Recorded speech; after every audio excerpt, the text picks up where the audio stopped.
The candle was still burning. No wind, no breath, no storm, nothing could make it stop. Emily screamed as she watched the flame flicker brighter on its own, even though the wax had already melted down to nothing. Her hands shook. The old wooden table began to tremble, the flame stretching taller and taller, as if it were alive.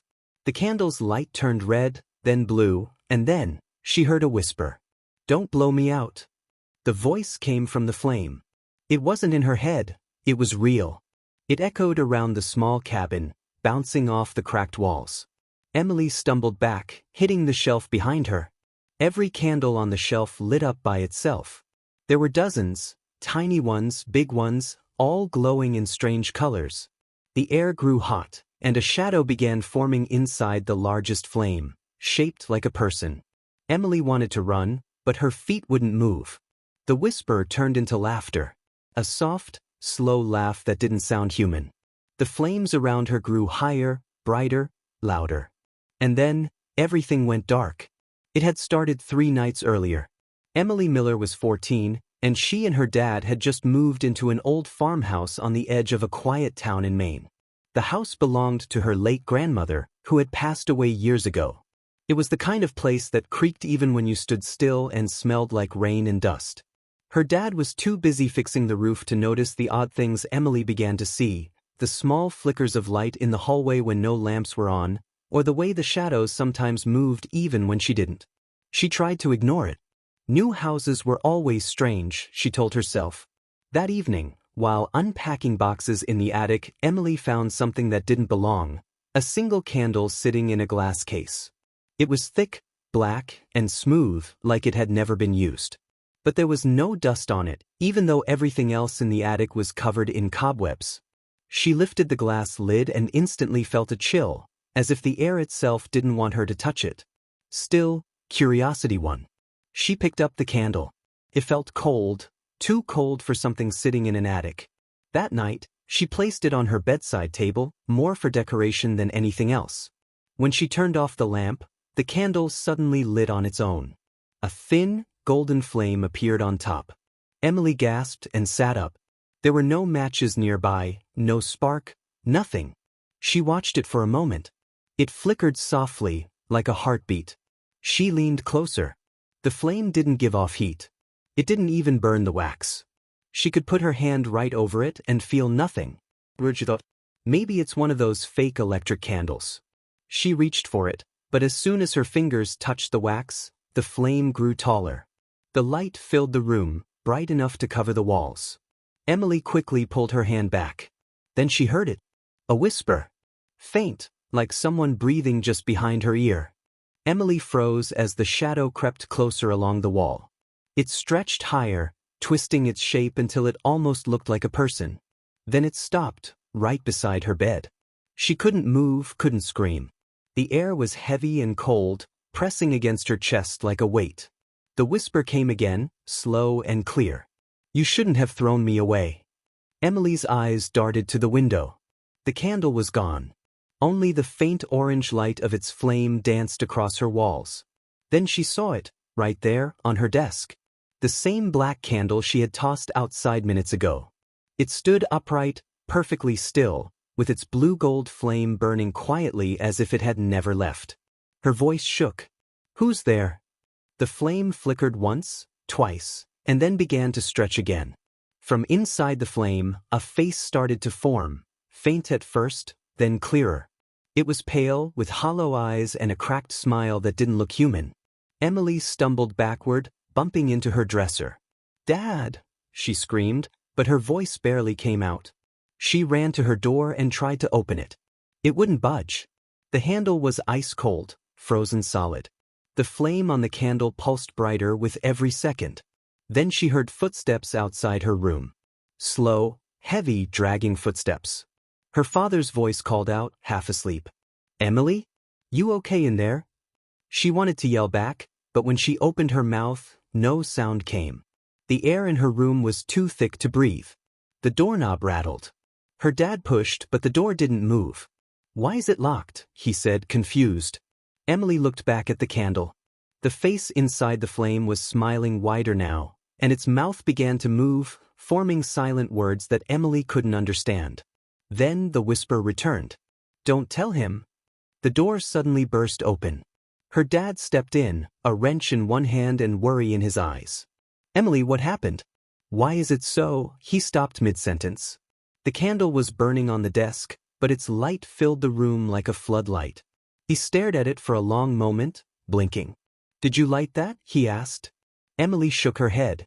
"No, it just—" Before she could finish, the flame suddenly dimmed and turned into a small, harmless flicker. Her dad sighed and rubbed his eyes. "It's just a candle. You scared yourself. Go to sleep." He blew on it once. The flame didn't move. He blew harder. Still nothing. "What the—" Emily watched him frown and reach for the candle.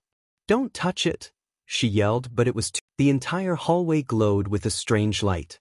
Candles flickered on every table, shelf, and windowsill. Their flames shimmered like they were breathing.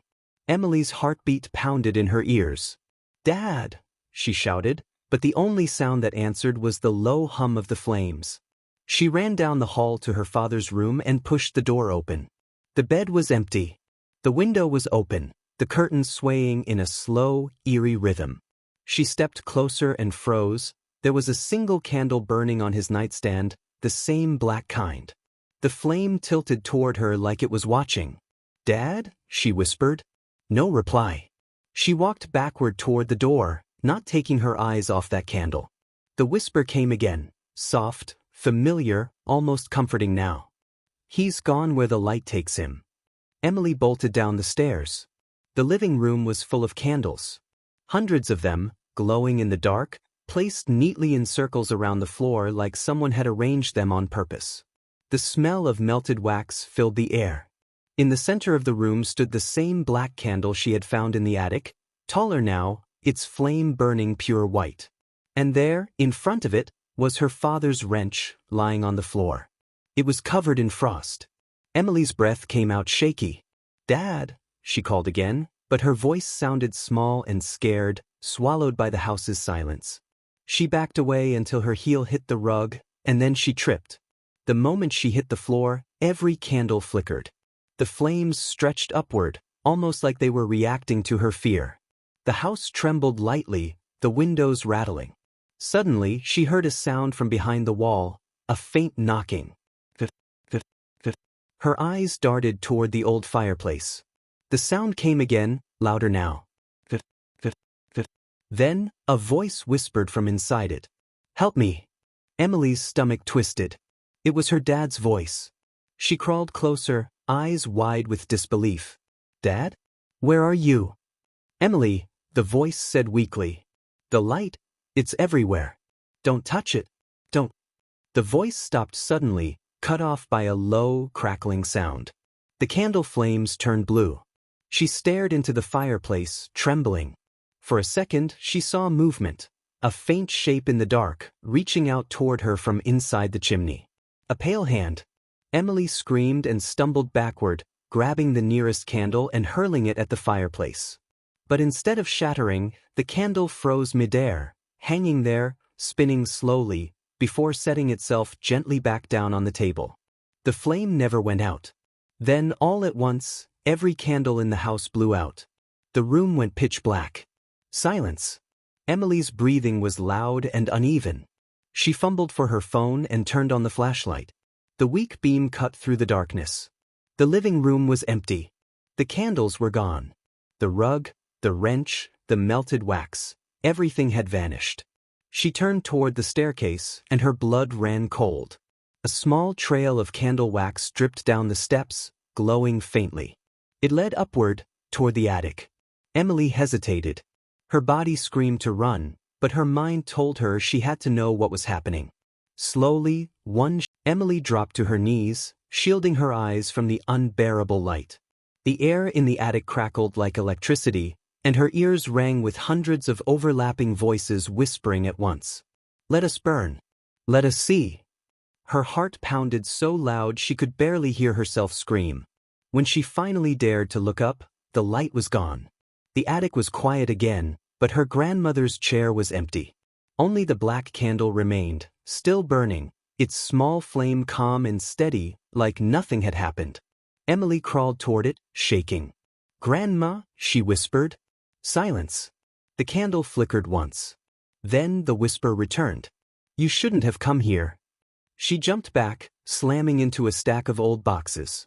The flames swayed slightly, casting long shadows that stretched across the wooden walls. For a moment, the attic seemed to breathe with her, each flicker matching the rhythm of her pounding chest. Emily grabbed an old blanket and threw it over the candle. She yanked the blanket tight, twisting it, wrapping it again and again until no light could escape. Then she grabbed a metal tin from the corner and stuffed the wrapped candle inside, slamming the lid shut. Her hands trembled. She needed to get out. She rushed down the attic steps, heart racing, clutching the tin against her chest like it was about to bite her. The air in the house had changed. It was colder, heavier. The silence didn't feel empty anymore. It felt alive. She reached the front door and grabbed the handle, but it wouldn't turn. She tried again, harder this time, but the knob felt stuck, almost glued in place. She screamed in frustration and hit the door with her fist. The lights flickered. The house groaned. Behind her, a single candle lit itself on the hallway table. Then another. And another. The tin in her hands began to vibrate, soft at first, then violently. Emily dropped it with a gasp. The lid popped open. The black candle inside was burning again. "No," she whispered, stepping backward. The flames from the hallway candles started to stretch toward her, long thin threads of light crawling across the floor like vines. The smell of smoke filled the air, thick and sweet. The whisper came again, clearer now, and it wasn't just one voice. It was many, male, female, young, old, all speaking in perfect unison. "Don't run from me." Emily turned and sprinted toward the back door, but when she reached the kitchen, she stopped dead in her tracks. Her reflection in the window wasn't moving. She took a step forward. Her reflection stayed still. The light from the candles danced behind her, but in the glass, it didn't. Then, her reflection smiled. "Emily," it said in her own voice. "You can't escape light." The reflection lifted its hand slowly. In its palm was the same black candle,